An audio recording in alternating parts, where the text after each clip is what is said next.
Hello guys, നമ്മുടെ പുതിയ വീഡിയോയിലേക്ക് എല്ലാവർക്കും സ്വാഗതം. ഇന്ന് നമ്മളുടെ കൂടെ 4 പേര് ചേർന്നിട്ടുണ്ട്. അവരുടെ 4 പേര് സ്റ്റുഡൻസ് ആണ്. ഫ്രാൻസിലെ അവരുടെ എക്സ്പീരിയൻസ് ഷെയർ ചെയ്യാനായിട്ട് 4 പേര് വന്നിട്ടുണ്ട്. അപ്പോൾ അവരുടെ എക്സ്പീരിയൻസ്, അവരുടെ പാർട്ട് ടൈം, അതുപോലെ തന്നെ അവരുടെ ലാംഗ്വേജ്, അവരുടെ ഏജൻസി, ഇതൊക്കെയാണ് നമ്മുടെ ഇന്നത്തെ വീഡിയോ ടോപ്പിക്ക്. വീഡിയോ ഫുള്ളായിട്ട് കാണുക, എങ്കിൽ മാത്രമേ നിങ്ങൾക്ക് ഏകദേശം ഫ്രാൻസിനെ പറ്റി ഐഡിയ കിട്ടും. ഈ ഒരു വീഡിയോയ്ക്ക് അപ്പുറം നിങ്ങൾ വേറൊരു വീഡിയോ ഫ്രാൻസിനെ പറ്റി കാണേണ്ടതില്ല. കംപ്ലീറ്റ് ഡീറ്റെയിൽ നിങ്ങൾ ഈ വീഡിയോയിൽ കാണാനായിട്ട് പറ്റുന്നതായിരിക്കും. അപ്പൊ നമുക്ക് നേരെ വീഡിയോയിലോട്ട് പോകാം. അപ്പൊ ഗൈസ്, ഇതെല്ലാം നമ്മുടെ ഫോളോവേഴ്സ് ആണ്. അപ്പം ഇന്ന് നമ്മളുടെ ഈ വീഡിയോ എന്ന് പറയുന്നത് ഇവരുടെ കോളേജ് കോഴ്സ്, അതുപോലെ തന്നെ പാരീസിലെ ഇവരുടെ എക്സ്പീരിയൻസ്, ഇതെല്ലാം ഷെയർ ചെയ്യുന്ന ഒരു വീഡിയോ ആണ് നമ്മൾ ഇന്നത്തെ ഒരു വ്ളോഗിൽ ഉൾപ്പെടുത്തിയിരിക്കുന്നത്. സോ നമുക്ക് സ്റ്റാർട്ട് ചെയ്യാം. ഈ ഒരു സൈഡിൽ നിന്ന് ടോട്ടൽ 4 പേരുണ്ട്. അപ്പോൾ ആദ്യം നിങ്ങൾ പരിചയപ്പെടുത്തുക, ഏത് കോളേജ്, കോഴ്സ്, അതുപോലെ നിങ്ങളുടെ കാര്യങ്ങൾ. സ്റ്റാർട്ട് ചെയ്യാം. എന്റെ പേര് ഷോൺ എന്നാണ്. ഞാൻ നാട്ടിൽ തൊടുപുഴയിൽ നിന്നാണ് വരുന്നത്. ഞാനിപ്പോൾ അമേരിക്കൻ ബിസിനസ് സ്കൂളിൽ IT ഡാറ്റാ മാനേജ്മെന്റ് ആണ് പഠിക്കുന്നത്. ഇപ്പൊ ഞാൻ വന്നിട്ട് 3 മാസമായിട്ടുണ്ട്. അതിന്റെ വെച്ച് ഇതിൻ സെയിം കോളേജിന് ABS ലോജിസ്റ്റിക്സ് അപ്ലൈ ചെയ്യും. 1 ഇയർ വന്നിട്ട് 3 മാസമായിട്ടുള്ളൂ. ഓക്കെ, അടുത്തത്. എൻ്റെ പേര് രാഹുൽ. ഞാൻ ABS ആണ്. ഞാൻ MSc logistics and supply chain management first year ആണ്. 2 ഇയർ കോഴ്സാണ് എൻ്റെ. ഞാൻ നാട്ടിൽ കോട്ടയം. ഓക്കെ, അടുത്തത്. എൻ്റെ പേര് ഫഹദ്. ഞാൻ കോട്ടയത്ത് നിന്നാണ് വരുന്നത്. എൻ്റെ കോളേജ് BSBA ആണ്. ഞാൻ IBM 3 ഇയർ കോഴ്സാണ്. ഓക്കെ, അപ്പോൾ ഏകദേശം 3 months ആയി നിങ്ങളിവിടെ വന്നിട്ട് അല്ലേ? ഓക്കെ, അപ്പം നിങ്ങളുടെ എക്സ്പീരിയൻസ് ഇനി പറഞ്ഞോളൂ.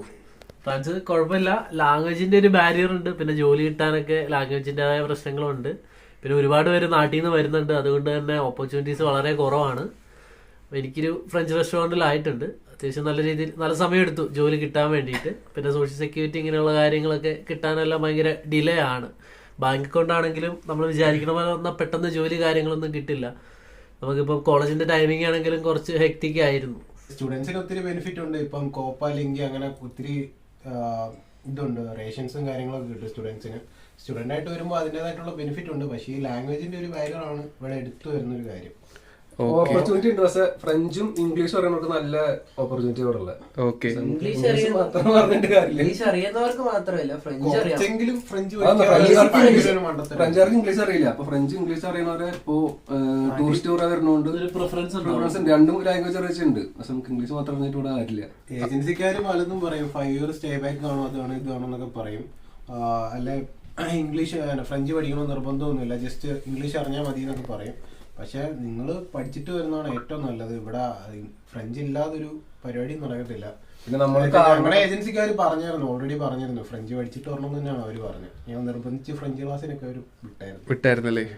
ഓക്കെ, പിന്നെ നമ്മളിവിടെ പുറത്തുനിന്ന് കാണുമ്പോൾ അത്ര ലക്ഷറി അടിപൊളി സംഭവം ഒന്നുമില്ല. കാര്യത്തിൽ പറഞ്ഞാൽ മൊത്തം മിഗ്രൻസും റെഫ്യൂജിയും കൊണ്ട് പറഞ്ഞേക്കാണ്. അപ്പോൾ മെയിൻലി അവർക്കൊക്കെ വെച്ചാൽ ഒരു 600 euro വിത്ത് സ്റ്റേ ഗവൺമെന്റ് കൊടുക്കുന്നത്. ഇതൊക്കെ നമ്മുടെ കയ്യിൽ നിന്ന് ടാക്സ് ആയിട്ട് പിടിച്ചുകൊണ്ടിരിക്കുക. പിന്നെ കോളേജ് കാര്യങ്ങളൊക്കെ നമ്മൾ എടുത്തു കഴിയുമ്പോൾ നല്ലോണം റിസർച്ച് ചെയ്തിട്ട് കോളേജ് എടുക്കാവുള്ളൂ. ഇപ്പം നമ്മള് നല്ല കോളേജ് ആകുമ്പോൾ നമുക്ക് എല്ലാ ദിവസവും ക്ലാസ് കാണും. അപ്പൊ നമുക്ക് വർക്ക് കാര്യങ്ങളൊന്നും നടക്കില്ല. സാധാരണ ഇപ്പൊ നമ്മളൊരു കോഴ്സ് എടുത്തിട്ട് പാർട്ട് ടൈം ചെയ്ത് കിട്ടുന്ന പൈസക്ക് ലോൺ അടയ്ക്കാം, മാസം നല്ലൊരു എമൗണ്ട് സേവ് ചെയ്യാമെന്നും കരുതി നമ്മൾ വരുവാണെന്നുണ്ടെങ്കിൽ ഭയങ്കര പാടായിരിക്കും. അങ്ങനെയൊന്നും നടക്കില്ല. ഇപ്പൊ ഞങ്ങൾ അമേരിക്കൻ ബിസിനസ് സ്കൂളിൽ ഒരു സെമസ്റ്ററിൽ ഒരു സബ്ജക്റ്റിന് 3 ലീവ് എടുക്കാൻ പറ്റുള്ളൂ. 3 കൂടുതൽ ലീവ് എടുത്തു കഴിഞ്ഞാൽ നമുക്ക് ഗ്രേഡ് കാര്യങ്ങളെല്ലാം നല്ല രീതിയിൽ കുറയും. അപ്പൊ അങ്ങനെയുള്ള പ്രശ്നങ്ങളുണ്ട്. നമ്മുടെ ഒരു കോളേജിന്റെ ടൈമിങ്ങും ക്ലാസ്സും ഷെഡ്യൂളും എല്ലാ കാര്യങ്ങളും നമ്മൾ നോക്കണം. ഇല്ലാതെ നമ്മളൊരു കോളേജ് കോഴ്സ് എടുക്കുകയാണെന്നുണ്ടെങ്കിൽ ഭയങ്കര ബുദ്ധിമുട്ടായിരിക്കും, പെട്ടുപോകും നല്ല രീതിയിൽ. മെയിൻലി ഇവിടെ എന്താന്ന് വെച്ചിട്ടുണ്ടെങ്കിൽ റെഫ്യൂജീസും വിസ ഇല്ലാത്തവരും കുറെ ഉണ്ട്. അപ്പൊ അവർ ഫുൾ ടൈമിൽ ലോവർ പേന് വർക്ക് ചെയ്യാൻ റെഡി ആയിട്ടുള്ളതുകൊണ്ട് നമുക്ക് ഇവിടെ വർക്ക് കിട്ടാൻ പാർട്ട് ടൈം ആയിട്ട് ഇടമായി ടാസ്ക് എളുപ്പമല്ല കിട്ടാൻ വേണ്ടിയിട്ട്. ലാംഗ്വേജ് ഉണ്ടെങ്കിൽ നല്ല ജോലി കിട്ടും അല്ലേ? ഫ്രഞ്ച് അറിയാൻ വെച്ചാൽ നല്ല ഓപ്പർച്യൂണിറ്റി ഉണ്ട്. കാരണം റെഫ്യൂജീസിന് അവർക്ക് ഇംഗ്ലീഷ് അറിയാത്തതുകൊണ്ട് കസ്റ്റമറെ ഡീൽ ചെയ്യാനും ഇപ്പൊ ടൂറിസ്റ്റ് കാര്യങ്ങളൊക്കെ കുറെ വരുന്നുണ്ട്. ഫ്രഞ്ച് ഇംഗ്ലീഷ് ആയിട്ട് നല്ല എവിടെ ചെന്നാലും നമ്മളോട് ആദ്യം ചോദിക്കുന്ന ലാംഗ്വേജ് അറിയാവുന്ന ചോദിക്കുന്നത്. കുറച്ചെങ്കിലും അറിയാമെങ്കിൽ പിന്നെ ഉണ്ട്. നമുക്ക് പറയണമെന്ന് പറയുന്നില്ല, പറയണത് നമുക്ക് മനസ്സിലാക്കി എടുക്കാനുള്ള ഫ്രഞ്ച് അറിഞ്ഞാലും മതി. ഓക്കെ, ബ്രോ ഇവിടെ ബാച്ചിലേഴ്സ് അല്ലേ പഠിക്കുന്നത്? എങ്ങനെയുണ്ട് എക്സ്പീരിയൻസ് ബാച്ചിലേഴ്സ്? എനിക്ക് ഇപ്പൊ നിലവില് കുഴപ്പമൊന്നുമില്ല. ഇപ്പൊ 2 മാസമായി വന്നിട്ട് ജോലി തപ്പി നടക്കുന്നു. അടുത്ത അക്കോമഡേഷൻ ഫ്രോഡുകളെ പറ്റി ഒരുപാട് വാർത്തകൾ വരുന്നുണ്ട് നമ്മുടെ മലയാളി ഗ്രൂപ്പ്, അതുപോലെ തന്നെ ഫേസ്ബുക്ക് ഗ്രൂപ്പുകളിലൊക്കെ ആയിട്ട്. അപ്പൊ അതിനെപ്പറ്റി നിങ്ങൾക്ക് പറയാനുള്ളത് എന്താണ്? അക്കോമഡേഷൻ നല്ല രീതിയിൽ സീനാണ്. ഇപ്പൊ നമ്മുടെ നാട്ടിൽ നിന്ന് അക്കോമഡേഷൻ എടുക്കുമ്പോൾ ക്യാഫ് കിട്ടുമെന്നൊക്കെ പറഞ്ഞുകൊണ്ട് വീടിന്റെ റെന്റ് 300 ആണെന്നുണ്ടെങ്കിൽ ഇവര് പറയണ കമ്മീഷൻ എന്നൊക്കെ പറയണത് 200 ആയിരിക്കും. 300 വീടിനും 300 ഡെപ്പോസിറ്റും 200 കമ്മീഷൻ എന്നുള്ള രീതിയാണ്. അപ്പൊ ഇത് ശരിക്കും പറഞ്ഞാൽ നമ്മളിവിടെ വന്നു കഴിയുമ്പോൾ ഒരു ഫെസിലിറ്റിയും കാണില്ല. വീട്ടില് ക്യാഫോ കാര്യങ്ങളോ ഒന്നും കിട്ടില്ല. ഡൊമിസൈൽ പോലും കാണില്ല ചില വീടുകൾക്ക്. അപ്പൊ നമ്മുടെ കയ്യിൽ നിന്ന് ഒരു ബൾക്ക് എമൗണ്ട് ആണ് ഇവരിങ്ങനെ മാറ്റണം. നമ്മൾ വന്നു കഴിഞ്ഞ് നമ്മൾ പിന്നെ അടുത്ത വീട് മാറും, അടുത്ത വീട് മാറുമ്പോൾ പിന്നെയും കമ്മീഷൻ കൊടുക്കണം. അപ്പോൾ ഓരോ വീട് മാറുമ്പോൾ ഇങ്ങനെ കമ്മീഷൻ കൊടുത്ത് അക്കോമഡേഷൻ ആയാലും നമ്മൾ നല്ല ശോകമാണ് ഇവിടെ. എല്ലാവർക്കും ഇതേ ഒരു എക്സ്പീരിയൻസ് തന്നെയാണ്. 250-270 വരെ കമ്മീഷൻ മേടിക്കുന്നവരെ എന്ത് ചെയ്തിട്ടാണ് അവർ അത്രയും കമ്മീഷൻ മേടിക്കുന്നത്? നാട്ടിലെ എന്ത് ചെയ്തിട്ടാണ് അവർ അത്രയും മേടിക്കുന്നത് നമുക്ക് മനസ്സിലാവുന്നില്ല. ഞങ്ങൾ ഒരു ടൈമിൽ വെച്ചാൽ ഒരു 120 ഒക്കെ ആവുന്ന ഒരു ആവറേജ് നോർമൽ കമ്മീഷൻ. ഞങ്ങൾ വന്നിട്ട് 3 മാസമേ ഉള്ളൂ. ഒറ്റയടിക്ക് 200 ഉണ്ട് നോർമലി കമ്മീഷൻ എന്ന് പറയുന്നത്. അത് പറഞ്ഞാൽ വണ്ട 200. എനിക്ക് ഇപ്പോ വിസയ്ക്ക് വെക്കാൻ വേണ്ടി എന്റെ 200 ഒരു ജസ്റ്റ് ആ ഡൊമസിൽ പേപ്പറിന് വേണ്ടി മാത്രം 200 യൂറോ മേടിച്ചത്. സെയിം പേപ്പർ എനിക്ക് അതിവിടെ വന്നിട്ട് നമുക്കൊരു യൂസും ചെയ്യാൻ ഞാനിപ്പോ ആ പുള്ളിയോട് ബാങ്ക് അക്കൗണ്ട് തുടങ്ങാൻ പോലും അവനെ കൊണ്ട് അത് പറ്റും. ഞാൻ ചോദിച്ചു അത് വെച്ച് എനിക്ക് എന്തെങ്കിലും ചെയ്യാൻ പറ്റുമോ? അപ്പൊ പറയുന്നത് അത് നിന്റെ റിസ്ക് ആണ്, നിന്റെ ഇതിലെടുക്കണം. നാട്ടിൽ നിന്ന് വരുമ്പോ ഒരു വർത്താനം, ഇവിടെ വന്നു കഴിയുമ്പോ വേറൊരു വർത്താനമാണ്. മലയാളിയാണല്ലോ എന്ന് ആലോചിക്കുമ്പോഴാണ് നമുക്ക് വേറൊരു വിഷമം. അവൻ ബാച്ചിലേഴ്സിന് വന്നേക്കണതാണ്. അവൻ നാട്ടിലെ വിസയ്ക്ക് വേണ്ടിയിട്ട് 200 യൂറോ കൊടുത്ത് ഒരു ഡൊമിസൈൽ എടുത്തു. ഇവിടെ വന്നിട്ട് ഒരു വീട്ടിൽ കയറി, അതിന് കമ്മീഷൻ കൊടുത്തിട്ട് വീടെടുത്തു. അവിടെ ഡൊമിസൈൽ ഇല്ല, അതിന് വേറെ പൈസ വേറെ ഇനി കൊടുത്ത് അവൻ ഡൊമിസൈൽ എടുക്കണം. അപ്പൊ മൊത്തം അവനൊരു ഡൊമിസൈൽ കിട്ടാൻ വേണ്ടി തന്നെ 400 യൂറോയാ കൊടുക്കണത്. ഇവിടെ അല്ലാതെ നമുക്ക് മറ്റേ റെഫ്യൂജി അല്ല, നമുക്ക് ഗവൺമെന്റ് ഡൊമിസൈൽ കിട്ടും. 30 യൂറോ കൊടുക്കുകയാണെന്നുണ്ടെങ്കിൽ ഗവൺമെന്റ് ഡൊമിസൈൽ. ഇപ്പൊ മലയാളികൾ തന്നെയാണ് ഇങ്ങനെ തരികട പരിപാടികളെല്ലാം കാട്ടുന്നത്. അപ്പൊ നമുക്കൊരു ഡൊമിസൈൽ വരും, അതിൽ പോസ്റ്റിൽ വരില്ല, ഒന്നും വരില്ല. പിന്നെ എന്തിനാണ് ഡൊമിസൈൽ? ഇപ്പൊ നമ്മളാണേലും ഒരു വീട്ടിൽ നമ്മളെ കൊണ്ടുവന്ന് നേരെ കയറ്റി വിടും. കയറ്റി വിട്ട് കഴിഞ്ഞിട്ട് അവരൊരു പോക്കാം, പിന്നെ അവര് വരില്ല. അടുത്ത വീട് മാറുക, ഇവിടെ സൗകര്യം കുറവാ, വേറൊരു വീട് മാറുക എന്ന് പറയുമ്പോഴത്തേക്കും അവർ പറയും എന്റെ വേറെ വീടില്ല, നിങ്ങളൊന്ന് നോക്കി കണ്ടുപിടിച്ചാൽ എന്ന് പറയും. നമ്മൾ ഓൾറെഡി ഒരു കമ്മീഷൻ പേ ചെയ്തതാണല്ലോ. അപ്പൊ അടുത്ത വീട് ഒപ്പിച്ചേരാനുള്ള ഒരു റെസ്പോൺസിബിലിറ്റി, ഒരു ബേസിക് മര്യാദ വേണമെന്നുണ്ടെങ്കിൽ കാട്ടാലോ. അതെ അതെ. ഇതിപ്പോ ഞങ്ങൾ 5 പേരാണുള്ളത്. 5 പേരുടെ 200 യൂറോ എന്ന് പറയുമ്പോ എന്താണ് എമൗണ്ട്? ഏകദേശം 1000-അടുത്തായി, 1000 ആയി. നമ്മള് ലോൺ എടുത്താണോ വരുന്നത് അങ്ങനെ ഒന്നും ചിന്തിക്കുന്നില്ല. അവര് അവരുടെ സുഖം അനുസരിച്ച് 200 യൂറോ ഒറ്റയടിക്ക്. നിങ്ങളുടെ പാർട്ട് ടൈമിനെ പറ്റിയും അതുപോലെ തന്നെ എത്ര നാൾ കൂടിയാണ് നിങ്ങൾക്ക് ഒരു പാർട്ട് ടൈം കിട്ടിയത്, അപ്പോൾ അതിൻ്റെ ഡീറ്റെയിൽ ജസ്റ്റ് ഒന്ന് റിവീൽ ചെയ്യുമായിരുന്നെങ്കിൽ വ്യൂവേഴ്സ്, നമ്മുടെ നാട്ടിൽ നിന്ന് വരുന്നവർക്ക് ഏകദേശം ഒരു ഐഡിയ കിട്ടും. ഞാനിപ്പോ വന്ന് ഒരു 2 ആഴ്ച 1.5 ആഴ്ചക്ക് അകത്തായിട്ട് എനിക്കൊരു ഫ്രഞ്ച് റെസ്റ്റോറന്റ് കിട്ടിയായിരുന്നു.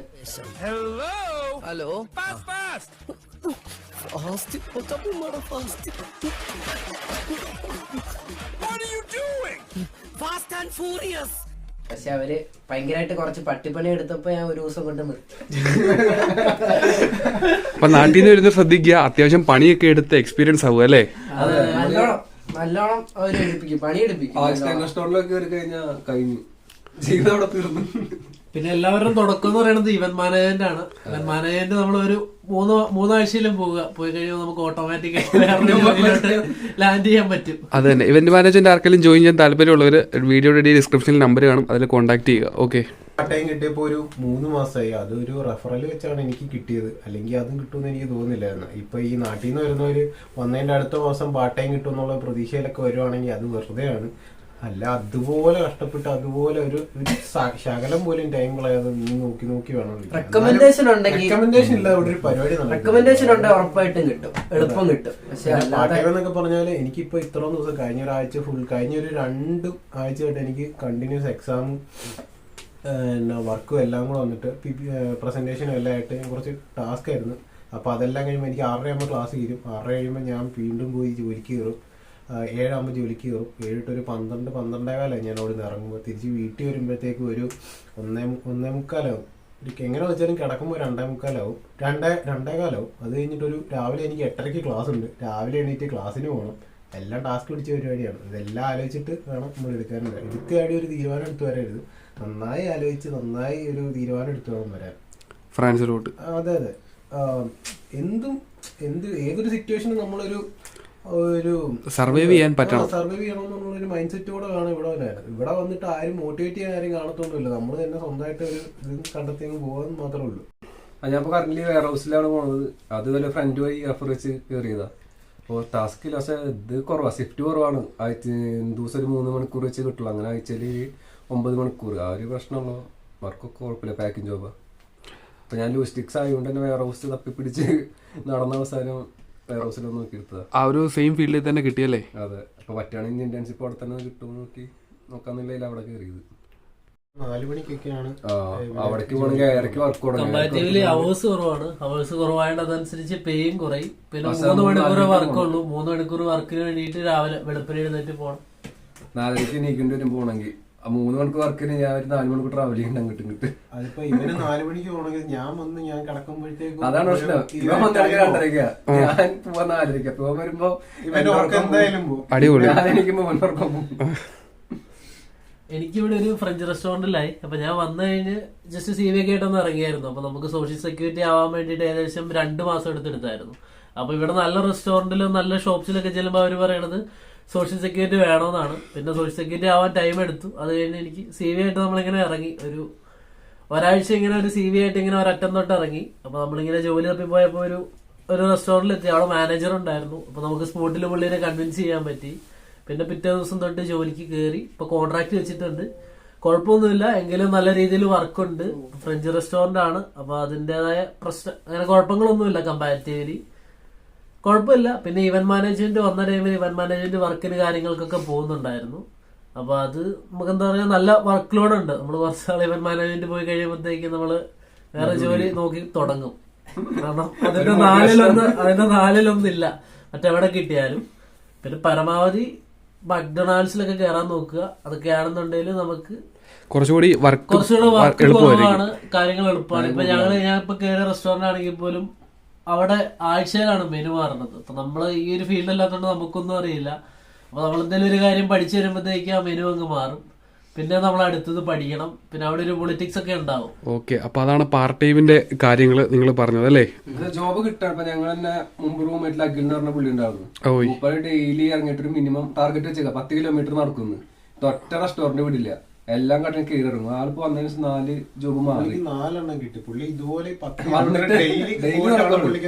ഇറങ്ങി തിരിച്ച ഓരോന്നും 1 വീക്ക് ഒക്കെ കഴിയുമ്പോഴത്തേക്കും ഇതുപോലെ അവര് ചിലപ്പോ മാറ്റി ജോലി കിട്ടിക്കഴിഞ്ഞാലും അടുത്ത പ്രശ്നം എന്ന് പറയുന്നത് സർവൈവ് ചെയ്യാന്നുള്ളതാണ്. ഒന്നെങ്കിൽ അവിടെ ഒരു പൊളിറ്റിക്സ് കാണും. ഇപ്പൊ നമ്മൾ കയറുമ്പോഴത്തേക്കും അവിടെ ഉള്ള ഒരാളുടെ എക്സിസ്റ്റിംഗ് അവേഴ്സ് കുറയും. സ്റ്റുഡൻസ് ആണെന്നുണ്ടെങ്കിലും ഇവിടെയൊക്കെ റെസ്റ്റോറന്റിൽ എന്ന് പറയുന്നത് ഒരു ഷെഫ് 2-3 റെസ്റ്റോറന്റിൽ വർക്ക് ചെയ്യും. അപ്പൊ നമ്മൾ പുതിയൊരാൾ വരുമ്പോഴത്തേക്ക് അവരുടെ അവേഴ്സ് ആണ് കുറയണത്. അപ്പൊ അവർക്ക് നമ്മളോടൊരു താല്പര്യം കാണില്ല. അപ്പൊ അങ്ങനെ നല്ല രീതിയിൽ പാരവെപ്പൊക്കെ വരും. അപ്പൊ നമ്മളിങ്ങനെ സർവൈവ് ചെയ്ത് പോകാൻ കുറച്ച് പാടാണ്. സർവൈവ് ചെയ്യാനാണ് പാട്. ഇപ്പൊ നമുക്ക് കോൺട്രാക്ട് തരുമെന്ന് പറഞ്ഞാൽ പോലും അതിൽ ഒരുപാട് കാര്യങ്ങൾ മെൻഷൻ ചെയ്യുന്നുണ്ട്. ഇപ്പൊ നമുക്ക് 2 മാസമെങ്കിലും അറ്റ്ലീസ്റ്റ് നമ്മളവിടെ നിന്നാൽ നമ്മൾ പ്രൂവ് ചെയ്ത് കാട്ടണം. എങ്കിൽ മാത്രമേ ആ കോൺട്രാക്ട് നമുക്ക് പെർമനന്റ് ആവുള്ളൂ. പിന്നെ അതിൽ സർട്ടൻ ഇപ്പൊ ഹൈജീൻ ഇങ്ങനെയുള്ള കാര്യങ്ങളുടെ കുറെ കൺസ്ട്രെയിൻസ് അതിൽ പറയുന്നുണ്ട്. അപ്പം അതിലുള്ള കാര്യങ്ങൾ നമ്മൾ സാറ്റിസ്ഫൈ ചെയ്യുന്നില്ലെന്നുണ്ടെങ്കിൽ 24 hours നമ്മളെ ടെർമിനേറ്റ് ചെയ്യാൻ പറ്റും എന്നുള്ളത് എന്നൊരു ക്ലോസ് കോൺട്രാക്റ്റിൽ മെൻഷൻ ചെയ്തിട്ടുണ്ട്. പക്ഷെ ഫ്രഞ്ച് റെസ്റ്റോറന്റ് ആയതുകൊണ്ട് തന്നെ നല്ല പേ ആണ്. നമുക്ക് എന്താ വെച്ചാൽ എല്ലാ കാര്യങ്ങളും ഫ്ലെക്സിബിൾ ആണ്. ഇപ്പൊ നമ്മള് ഇപ്പൊ ഡിഷ് വാഷിംഗ് ആണെങ്കിൽ പോലും മെഷീൻ ഉണ്ട്, ജസ്റ്റ് ഇട്ട് കൊടുത്താൽ മതി. ഇപ്പൊ നമ്മൾ ഇന്ത്യൻ റെസ്റ്റോറന്റ് തമിഴ് റെസ്റ്റോറന്റിലൊക്കെ കയറുകയാണെന്നുണ്ടെങ്കിൽ നമ്മൾ ബൈ ഹാൻഡ് നമ്മളത് ചെയ്യണം. നമ്മുടെ കൈയുടെ ഒരു സ്കിന്നൊക്കെ ഡെഡായി തുടങ്ങും. പക്ഷെ നല്ലൊരു ജോലി കിട്ടാൻ എപ്പോഴും നല്ല കാലതാമസം എടുക്കും. പക്ഷെ ഫ്രഞ്ച് അറിഞ്ഞാൽ പെട്ടെന്ന് കിട്ടും.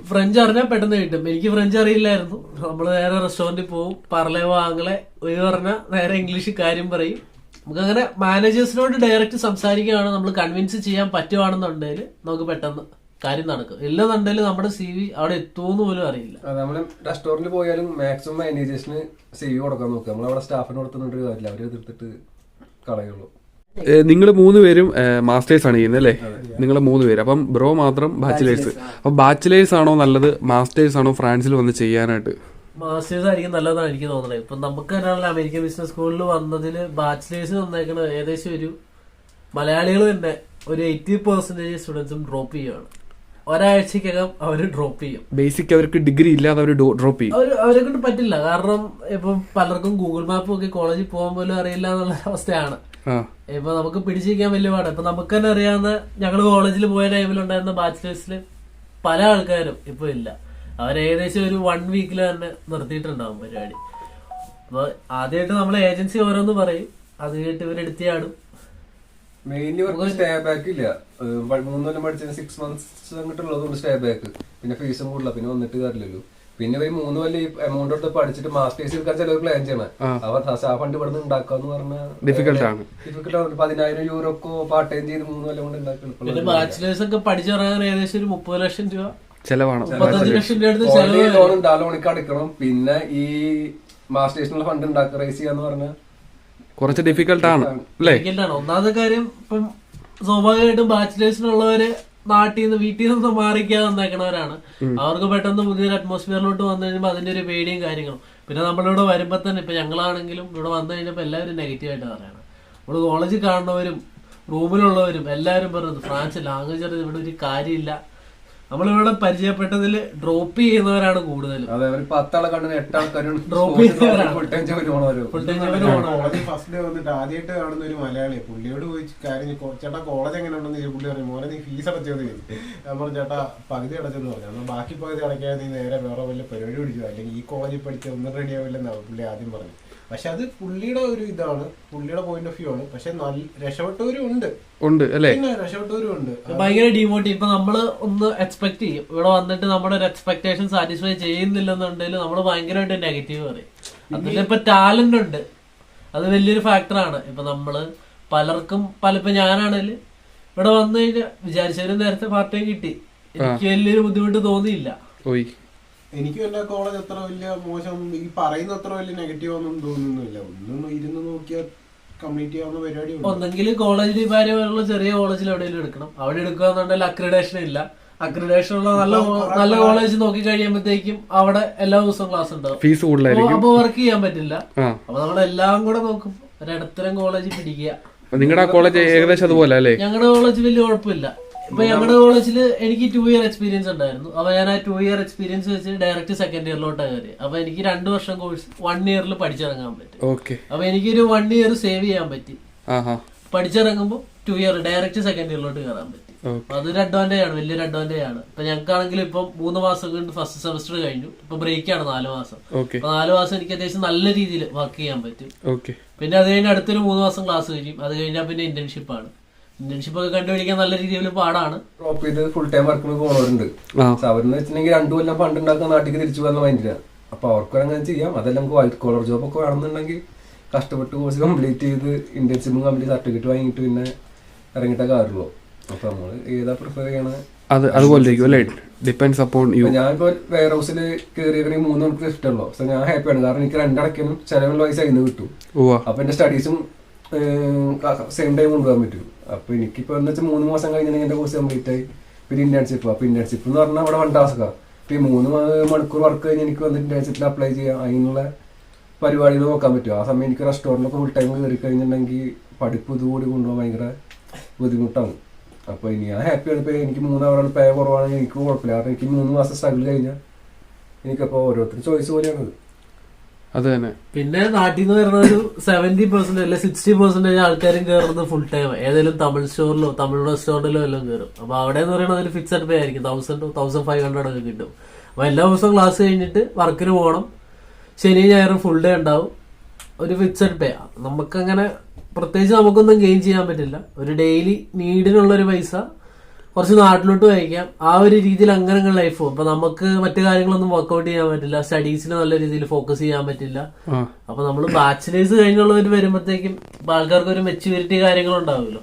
കാര്യങ്ങള് ഇപ്പൊ നമ്മള് നാട്ടിൽ നിന്ന് ഇപ്പൊ ആരാണെങ്കിലും ഒരു ബാച്ചിലേഴ്സ് കഴിഞ്ഞ് പെട്ടെന്ന് വരുമ്പോഴത്തേക്കും അവർക്ക് ഇങ്ങനെയുള്ള കാര്യങ്ങളൊന്നും അറിയില്ല. വീട്ടിൽ നിന്ന് മാറിക്കണതിന്റെ ഒരു ടെൻഷനും. പിന്നെ പാതി പേര് ഇപ്പൊ നമ്മൾ തന്നെ ആണെങ്കിലും പലരും പറഞ്ഞു മേടിപ്പിക്കും, അയ്യോ തീർന്നു, പൈസ പോയി. അപ്പൊ എല്ലാവരും പൈസ സേവ് ചെയ്യാൻ നോക്കും. ഇപ്പം 3 വർഷം കോഴ്സ് കംപ്ലീറ്റ് ബാച്ചിലേഴ്സ് കംപ്ലീറ്റ് ചെയ്യാൻ 30 ലക്ഷം രൂപയാവും. ഇപ്പോഴാണ് 10 ലക്ഷം രൂപ പോയുള്ളൂ. അപ്പൊ ഏതെങ്കിലും ചെറിയ കോളേജിൽ എടുക്കാന്ന് പറഞ്ഞ് ഫുൾ ടൈം വർക്കിന് പോകും. ശരിക്കും പറഞ്ഞാല് ബാച്ചിലേഴ്സ് കഴിഞ്ഞ് വരുന്നവർക്ക് ഒരു ഡിഗ്രി പോലും ഉണ്ടാവില്ല. ഇവിടെ വർക്ക് ചെയ്ത് ഒരു ഡിഗ്രി പോലും ഇല്ലാതായിരിക്കും തിരിച്ചു പോകുക. അത്രയും ടൈം വേസ്റ്റ് ആയിരിക്കും. അത്രയും ടൈം വേസ്റ്റ് ആണ്. അപ്പൊ നമ്മളങ്ങനെ ഒരു പൈസയുടെ പെർസ്പെക്റ്റീവിൽ ചിന്തിക്കുമ്പോൾ അവർക്കൊരു ഡിഗ്രി ഇല്ല, ഒന്നുമില്ല.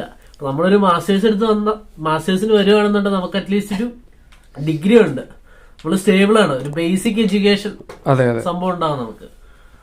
പിന്നെ ബാച്ചിലേഴ്സ് കഴിഞ്ഞ് വരുമ്പോ ഇപ്പൊ ഇവരെ കാണുമ്പോ എല്ലായിടത്തും പാർട്ട് ടൈം ചോദിക്കുമ്പോ ഇവന്റെ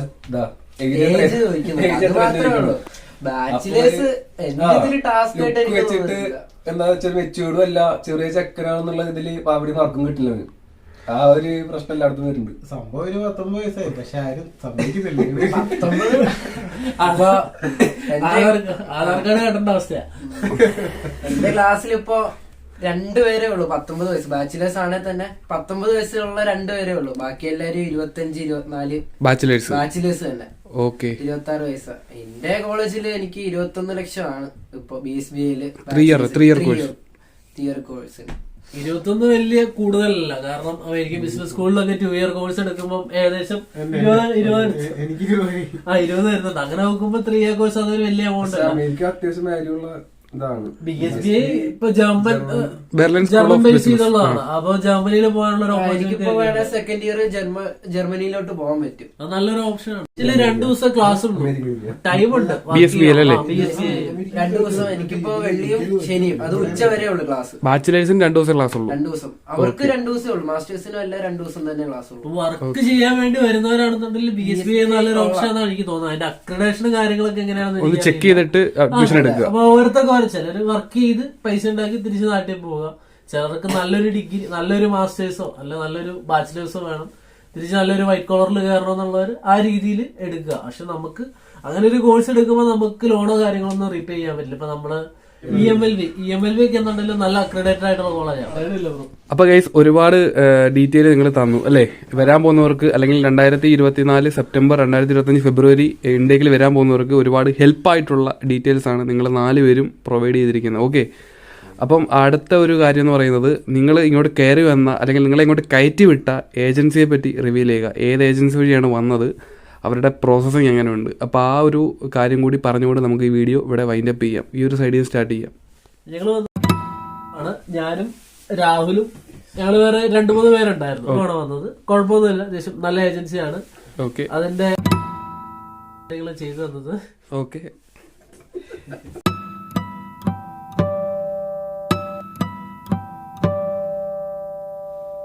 ഏജൻസിയാണ്. നല്ല രീതിയിൽ കാര്യങ്ങളെല്ലാം പറഞ്ഞു തന്നിട്ടുണ്ട്. അമേരിക്കൻ ബിസിനസ് സ്കൂൾ അവർ തന്നെയാണ് സജസ്റ്റ് ചെയ്തത്.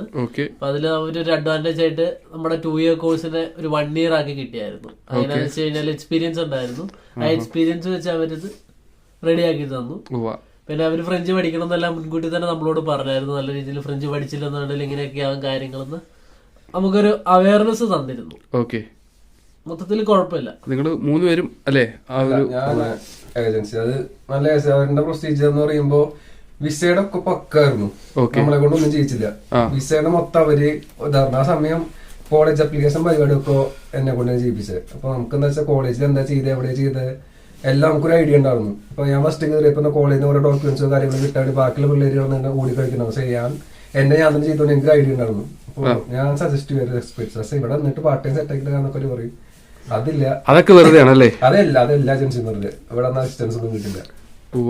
വിസ പ്രോസസിംഗും കാര്യങ്ങളൊക്കെ ചാർജോ ഫീസോ അങ്ങനെ അവര് കാര്യങ്ങൾ ഉള്ളതുപോലെ പറഞ്ഞിട്ടുണ്ടായിരുന്നു. ഇതുപോലെ വേറെ ഏജൻസികൾ ഇവിടെ 5 ഇയർ സ്റ്റേ ബാക്ക് ഉണ്ട്, അതുകൊണ്ട് ഇതുണ്ടെന്നൊക്കെ പറഞ്ഞൊക്കെ പിള്ളേരെ വിളിക്കും. പക്ഷെ ഇവര് ഉള്ളപോലെ കാര്യം പറയും.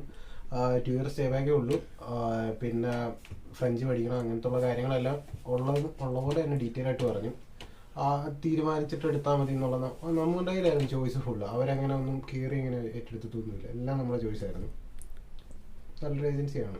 ഓക്കെ, ഒരാളെ സജസ്റ്റ് ചെയ്യാൻ പറ്റുമോ? അങ്ങനെയൊക്കെ ചോദിച്ചു കഴിഞ്ഞാൽ ആലോചിച്ചിട്ട് എടുക്കുക, അത്രേ ഉള്ളൂ. ബ്രോ വന്നത് ഏജൻസിയാണ്. അപ്പോ കുഴപ്പമൊന്നുമില്ല. തൊടുപുഴയല്ലേ? കോട്ടയം ബ്രാഞ്ച്. എനിക്ക് വേണ്ട എല്ലാം അവര് പെട്ടെന്ന് ഫാസ്റ്റ് ആയിരുന്നു. എല്ലാ കാര്യങ്ങളും പെട്ടെന്ന് എല്ലാം ചെയ്തു തന്നു. പെട്ടെന്ന് വിസയും കിട്ടിയല്ലേ? പെട്ടെന്ന് വിസയും കിട്ടി. എന്ന് വെച്ചാൽ അവര് വിസ പ്രോസസിങ് പക്കയാണ്. അവര് തന്നെ എല്ലാം ചെയ്തു തരും. ഇങ്ങോട്ട് വരാൻ പോകുന്നവർക്ക് ഒരു മെസ്സേജ്. ഫ്രാൻസ് കുഴപ്പമില്ല, നല്ലൊരു ഓപ്ഷൻ ആണ്. നമുക്ക് കാനഡ ആണെങ്കിലും ഓസ്ട്രേലിയ ആണെങ്കിലും എവിടെ നോക്കുകയാണെന്നുണ്ടെങ്കിലും നമുക്ക് വലിയൊരു ബൾക്ക് എമൗണ്ട് ആവശ്യം വരും. കമ്പാരിറ്റീവ്ലി അത്ര ഒരു എമൗണ്ട് ഇവിടെ വരുന്നില്ല. പിന്നെ ലാംഗ്വേജ് അതിന്റേതായ അഡ്വാൻറ്റേജും ഉണ്ട്, ഡിസഡ്വാൻറ്റേജും ഉണ്ട്. പിന്നെ പ്രോസസിങ് IELTS കാര്യങ്ങളൊന്നും ഇല്ല, നമുക്ക് പെട്ടെന്ന് വരാം. ഇപ്പൊ എന്റേതാണെങ്കിലും ഒരു 3 മാസം കൊണ്ട് പ്രോസസിങ് എല്ലാം കഴിഞ്ഞു, പെട്ടെന്ന് ഇവിടെ എത്താൻ പറ്റി. എന്തുകൊണ്ട് ഇപ്പൊ നിങ്ങൾ സാറ്റിസ്ഫൈഡ് ആണല്ലേ? ഇപ്പൊ കുഴപ്പമൊന്നുമില്ല. ലാംഗ്വേജിന്റേതായ ബാരിയർ ഉണ്ട്, നമ്മളത് സർവൈവ് ചെയ്യുക. ഫ്രഞ്ച് അറിയുന്ന വെച്ചിട്ടുണ്ടെങ്കിൽ ഏറ്റവും ബെസ്റ്റ് ഓപ്ഷൻ ഫ്രാൻസിനാണ്. കാരണം അത്ര ഓപ്പർച്യൂണിറ്റി ഉണ്ട് ഇവിടെ. ഫ്രഞ്ച് അറിയാണ്ട് വന്നു കഴിഞ്ഞാൽ നല്ല പ്രശ്നമാണ്. നല്ല പ്രശ്നമാണല്ലേ? പിന്നെ നമ്മൾ പുറത്തുനിന്ന് കാണുന്ന ഒരു പാരീസ് സിറ്റി ഓഫ് ലൈറ്റ് അതൊക്കെ വിചാരിച്ചിട്ട് വന്നിട്ട് കാര്യമില്ല. അതെ അതെ, പാരീസ് എന്ന് പറയുമ്പോ നമ്മൾ പൈസ ഉള്ളവർക്ക് ഇൻസ്റ്റാ ലൈഫ് പ്രതീക്ഷ വരുന്നവർക്ക് ഒന്നും കിട്ടാൻ പോകുന്നില്ല. ഫ്രഞ്ച് പറ്റില്ലേലും തമിഴ് അത്യാവശ്യം പഠിച്ചിട്ട് വരിക. ഏറ്റവും കൂടുതലുള്ളത് തമിഴ് സ്റ്റോറുകളാണല്ലേ? ചെന്നൈയിലൊക്കെ പോയി പഠിക്കുന്ന ഒരു ഫീൽ കിട്ടും. ഓക്കെ. അപ്പം ഒരുപാട് ഡീറ്റെയിൽ ഇവർ പറഞ്ഞു, ഇവരുടെ college, course, part time, experience, agency. അപ്പോൾ എന്താണെങ്കിലും വരാൻ പോകുന്നവർക്ക് ഹെൽപ്പായിട്ടുള്ള വീഡിയോസാണ് നമ്മൾ ചെയ്തുകൊണ്ടിരിക്കുന്നത്. അപ്പോൾ ഈ ഒരു വീഡിയോ നിങ്ങൾക്ക് ഹെൽപ്പാവുമെന്ന് വിചാരിക്കുന്നു. അപ്പോൾ ഈ ഒരു വീഡിയോ ഇവിടെ നിർത്തുകയാണ്. അപ്പം എക്സ്പീരിയൻസ് ഷെയർ ചെയ്യുന്ന ഷോണിനും ജിതിൻ ആൻഡ് രാഹുൽ ആൻഡ് ഫഹദ്, അപ്പം 4 പേർക്കും മെഴ്സി ബുക്കു. ഈ വീഡിയോ നമ്മളിവിടെ വൈൻഡപ്പ് ചെയ്യുകയാണ്. തുടർന്നും വീഡിയോസ് കിട്ടാനായിട്ട് നമ്മുടെ ചാനൽ ജസ്റ്റ് സബ്സ്ക്രൈബ് ചെയ്യുക. അടുത്തുള്ള ബെല്ലൈക്കനോട് ഒന്ന് ക്ലിക്ക് ചെയ്ത് കഴിഞ്ഞാൽ നിരന്തരം നോട്ടിഫിക്കേഷൻസ് ലഭിക്കുന്നതായിരിക്കും. അപ്പം എല്ലാവരും ബൈ പറഞ്ഞു. Okay, bye. Povevu Maide. Didn't understand, right? It means, can you please help me? Can you please help me? Vupuve Maide. Who doesn't like to see Eiffel Tower? La Tour Eiffel. How it feels being in Paris without knowing French. നിങ്ങളെ കാര്യത്തിൽ ശിവ അയ്യോ വയ്യ.